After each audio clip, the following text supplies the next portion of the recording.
This is the Reds POSTCAST, your instant game reaction for the Cincinnati Reds. Part of the Locked On Podcast Network, your team every day. Good afternoon, Reds fans, and welcome to another installment of the POSTCAST, brought to you by the Locked On Reds and the Locked On Podcast Network. I am Tim Daniel. I have been covering the Cincinnati Reds in podcast form for over 5 years of publications before here, such as Late Night Reds and the Riverfront. And I want to thank you all for hanging out with me on this late afternoon Reds victory day, as the Reds finally got a win. I know it's only been since Saturday, but it feels like it's been much longer than that. But the Reds are victors today, 7-1 over the Chicago White Sox. And also today's episode is brought to you by our friends over at Game Time, where you can create your account, download the Game Time app, and use the code LOCKEDONMLB for $20 off your first purchase. If you're hanging out with me, thank you. If you're checking out my show for the first time, please be sure to give us a like, subscription, hit that follow button, and also hit that bell so you can not only get my show, but my good friends Jeff Carr and Stephen Offenbaker on Locked On Reds. On this afternoon's victory day, we're going to talk about a little 2023 vibes in the game today, right? How'd you feeling with the guys who were contributing at the plate and the guys who were making the plays? It had you feeling back to that fun run a couple summers ago, right? So we're going to talk about that. Gavin Lux, now 2 days in the leadoff role since TJ Friedl's been out, and I would say so far in the small sample size has shined awfully well. Is that something we should look at a little bit more in the future? And then Nick Martinez just continues to stay steady, having another great start and this nice stretch he's been having. So, and of course, I want to hear from you all. I want to talk to you. I got you guys here for about 15, 20 minutes. We're going to talk about a fun day at the ballpark. Scott has a victory screech. I like it. Greg, do we start buying season tickets? Greg, I hope so. And my guy Patrick is here for the good vibes. And of course, Josh is here. The Little Red Machine is at its best when Matt and Elly are rocking and rolling. I completely agree. I love to see the happiness in the chat. It's been a minute since we could feel that. So let's go ahead and let's capitalize on it, shall we? This is what you'll be talking about. I'm going to take you back to June 2023. The Cincinnati Reds began a series against the Los Angeles Dodgers. They bring up one young, making his major league debut, Elly De La Cruz. And something just seemed different at that point, right? Matt McLain had been up for a couple weeks. Will Benson got called back up after his short stint with the big league club, and he gets rolling again. And then they got hot. And then they won 12 in a row. And unfortunately, that was the highlight of the year. But my point was, it gave us a different feeling. It made us feel good about the Cincinnati Reds. What if I told you today the big contributors at the plate were Elly De La Cruz, 2 for 4 with a home run, Matt McLain, 2 for 3, a home run and a walk, and Will Benson, 2 for 3, a home run, 3 RBI, and a walk? It feels good, doesn't it? It's something that we needed something to grasp on. We needed something to feel good about. And having these three guys, particularly these three guys who have had their fair shares of struggles now of late, to kind of really step up and play really well in a game like this where, God, they need a win. This was great. So, they get off to a nice start in the game. They obviously get an early lead. Elly comes in and he hits a home run, makes it 4-0. You're like, all right, cool. Getting the scoreboards back up here so I can follow along, make sure I don't have to correct myself later on in the show by any means. So after the Austin Hayes sacrifice fly, Will Benson has the single to right field, bringing Elly to make it 3-0. Bottom of the third, Elly hits the home run, 4-0. Gavin Lux has a force out. That's solid. Will Benson says, you know what? I'm going to play this game as well. Solo shot, 6-0. Bottom of the sixth, next inning, Matty McLain hits his 6th of the year to left field, 7-zip. And to get it from those three when, TJ Friedl is out right now. We don't know how long. They say it's day to day, but with the Reds, we know this can mean 6 months. If you look at Christian Crosby and Strand last year, they need some pop in the bat, big time. I mean, they need some pop in the order. And I think we all think Elly and McLain can definitely provide that. Benson's swings looked pretty good since he came back up after his one game in San Francisco and then got sent back down and called back up with the injuries. He's played a great center field, by the way, these last 2 games. Completely small sample size, totally well aware of that. But what they're getting from those three today has you feeling good. So combined 6 hits between the three home runs, a combined, as I have this right, 2, 4, 5 of the 7 runs today. So pretty solid. And you also, obviously, the other 2023 guys, Tyler Stevenson didn't have his best day, but I'm not worried about him. I think he's going to catch up and get going soon. TJ Friedl obviously out of the lineup today because he's hurt. And then Spencer Steer has another nice hit today. He goes 1 for 4. He's starting to catch it going as well. So I'm not saying that this team is going to just miraculously make up for the bad baseball we've seen now for a couple weeks throughout the month of May. But I am saying that we should feel pretty good about what we saw today, even if it was the White Sox, even if it was, a pitcher that a lot of people thought the Reds could take advantage of. Today was a good day for the Reds. And I know that the cynical one in us is going to be like, well, let's see what they do tomorrow against the Guardians. Totally fair. Totally fair. But I'm enjoying this. Henny, yes, a direct deposit does hit my account. It's pretty wonderful. Thanks for asking. I have to do my best sometimes. Josh says the Reds and the Cubs are the only 2 teams in the league with 2 players with 6 homers and 10 stolen bases. That's a heck of a stat. Patrick Cheeseman says watching Benson be great makes me so happy. Dude's my favorite player. Easiest guy to root for. Easiest guy to root for sure. Pierre is trying to bury the lead on me for my next segment. I like Lux leading off. What happens when TJ Friedl returns and Nick Martinez continues to impress? Pierre, you're writing my show for me, my guy. Like I got 8 more minutes I got to do with this. So I love it. I love the vibes. I love that everyone's happy. So let's go and get to it. Pierre talked about it. I want to talk about it. Gavin Lux leading off. Should this be a thing for the future of the Cincinnati Reds 2025 season? Let's get to it right after this. And where did you go? There you are. Of course, this always happens. Get the supplies you need from the site made for the skilled trades. Supply House. Whether you're in plumbing, HVAC, or electrical work, Supply House is the reliable way to order products online. Their easy-to-use website is packed with helpful resources and the latest product info to help you get the job done right. Plus, with a complete inventory of over 200,000 parts from 400 plus top brands, you'll find exactly what you need delivered fast from coast to coast. Need help with an order? Supply House offers expert support and industry-leading service. You'll always talk to a real person. And for the trade pros looking for an extra edge, their free, that's right, free 99, free dollar Trade Master program offers exclusive perks like a dedicated phone line, free shipping, and discounts on every order.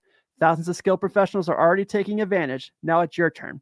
Join the Trade Master program at supplyhouse.com/TM and start ordering plumbing, HVAC, and electrical supplies with just a few clicks. Plus, use promo code SH5 for 5% on your first order. That is supplyhouse.com. Thank you guys for hanging out with me tonight here on the postcast. Oh, this afternoon. I'm getting ahead of myself. Here on the postcast, as the Reds celebrate a nice 7-1 victory over the Chicago White Sox. If you are checking me out on YouTube, thank you. If you can't catch us on YouTube, please be sure to take us with us in the car, at the gym, on your vacation, on your walk with your dog later. Maybe you're pushing the stroller, pushing your baby like I will be later, and doing a postcast as well. We are here for you in your podcast app of choice for free behind no paywalls. If you can't catch my show, as always, you can check out Jeff Carr and Stephen Offenbaker on Locked On Reds each Monday through Friday.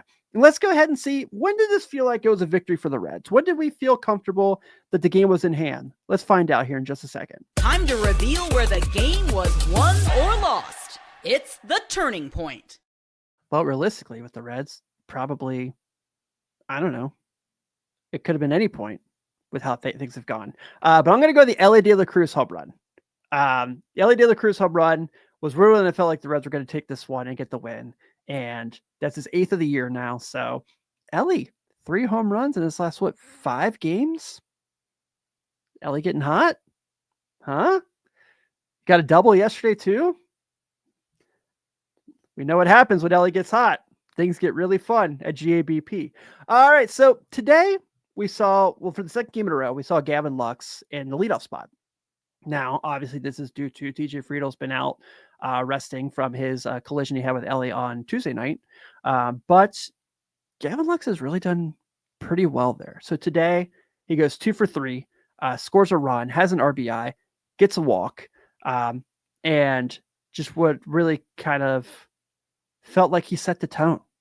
And something where I think Friedl's done really well as the leadoff hitter this year. I'm not trying to say replace TJ Friedl by any means, but I think now, again, we're talking about 2 games. Yesterday also got on base twice. So he's got on base 5 times in 2 games since he's been in this spot.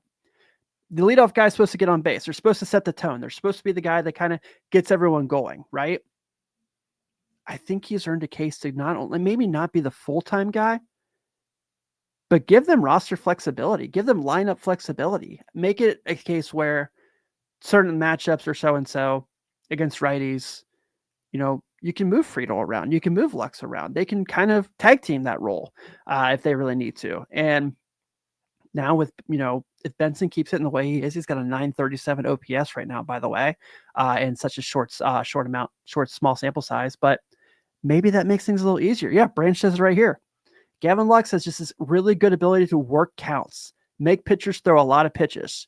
And so that makes it really solid. And that makes it really easy for this team. And you look at cases like that where you see just kind of the guys respond. And I think Espinal, I know he's not having his best run right now, but he's been good all year. And I think it's something where he can be pretty solid in this team, and you can move him down the order. Like Josh says right here. What if you go Lux and Friedl 1 and 2 against righties? That sets the tone so well for Elly and for Austin Hayes. And Austin Hayes had a nice hit, got a nice at bat today as well. So did he get a hit today? I think he got a hit today. Yeah, he did. I thought so. Yeah, that kind of makes that lineup a little bit more dangerous. And dangerous is a little different. Hey, Ned Flanders is here. I love the name, by the way. Yes, Brady Singer does pitch tomorrow, Carrie. Actually, Petty will be pitching, I think, on Saturday. Got me checking all my notes here during my show. I guess that's part of it. Yeah, Chase Petty pitches Saturday. Tomorrow's going to be a fun pitching matchup, by the way. I'll preview that here before we get out of here. And with Lux, you're just seeing that it just brings a whole new dynamic. And this is going to be, I think it's a nice thing. And I actually really like Josh's idea. You can move McLain around now a little more. Pierre talks about here, what if McLain hits 5th? I could see that happening, because I feel like since he got moved down, again, very small sample size, he's been pretty comfortable. And it seems like he's swinging the bat pretty well. Maybe he took that as it's kind of a little bit motivation. So, in the offense, I know last night they only scored 2 runs. They had 9 hits. Today they score 7. And they have 12 hits. So maybe the offense is finding a groove again, or maybe it's just the White Sox. I don't know. It's hard to say. But we'll kind of go through and kind of discuss that as well. So let's talk the pitching end of things, because I feel like we got a pretty easy pick for our Locked On Player of the Game today. This is the Locked On Player of the Game. With all this great hitting, sometimes you just need your pitching to back you up. And Nick Martinez was pretty awesome today. 7 innings, shutout baseball, 3 strikeouts, 2 hits. What do you take, a perfecto into the 6th? No walks today, and just become solidly consistent again. I think if you just look at these game logs, you're seeing more and more of him. Today was the longest outing he's had of the year, going to the 7th. His last game against Houston, he went 6 innings. The game before that against Washington, he went 6 innings. He's consistently getting later innings in there. He's getting the bullpen a little bit more rest. And this seems to be kind of this whole new dynamic. So right now, what you're getting from Nick Martinez is fantastic for this team. And today, again, I know it's the White Sox, but it's a White Sox team that scored 9 runs the last 2 games. And he kept them quiet. He kept them out of it. They didn't score until they made the move to Taylor Rogers to come in the game, which that's a whole different story. So what you're getting from Nick Martinez feels really good and makes things a lot more exciting for the Reds. And I have to talk about him because he did pitch today. And I feel like if he's going to pitch, we always have to talk about it every chance we get, no matter who he's throwing against. Folks, how exciting is Luis May? Another inning today with 2 strikeouts. Triple digits on the gun. Hasn't walked a lot of dudes. Unreal. So far in his 7 1/3 in Major League pitching, he has a 1.23 ERA, 11 strikeouts, and a .68 whip. So he's not walking people. And yeah, Scott says it right here. I don't know how you put Alexis Diaz back out there at this point. I think he's going to stay in Louisville for a long time. I haven't seen what he's doing in Louisville. I should probably check that next time I do this segment. But I wanted to make sure we gave Luis May love because, like Joshua Tucker says here, he is bloody nasty. Let's kind of see a few more things here real quick before we get out of here. So Pierre says, if the Reds can even go 3 or 9 or so with runners in scoring position, they're going to win more of these frustrating one-loss games. 1,000% agree. Also says, May needs to be used more high leverage situations to see if he's a dude. I'm all for it. Kerry talks right here. The confidence really does jump off the screen when you watch him pitch. So this is going to be, I think he's going to be really well. And then Kerry brings it up here too. Talk about Benson, the defense. I think the defense has been the best part of what we've seen from him. And he's hitting the ball really well since he's come back up. So Scott wants to bring in extend Nick Martinez now. Chat, I love when we have days like this. I love when we can all come in here. Noah talks about it. Definitely needed that win for sure. I love when we can all have some fun and enjoy a Reds game and just be happy. It hasn't happened a lot lately. It's been a rough May. But now we turn to the coveted Battle of Ohio as the Cleveland Guardians come to town. So I'm excited for this series this weekend. I got family coming in town from Cleveland. Actually, my wife's family are Clevelanders. You guys know I cover the Cavs as well. So I'm going to take them to the Sunday game. But today, the Cincinnati Reds are victorious over the Chicago White Sox 7-1. The Reds have 7 runs on 12 hits, no errors. The White Sox 1 run on 4 hits, 1 error. Your winning pitcher is Nick Martinez. He is now 2-4 with a 3.66 ERA.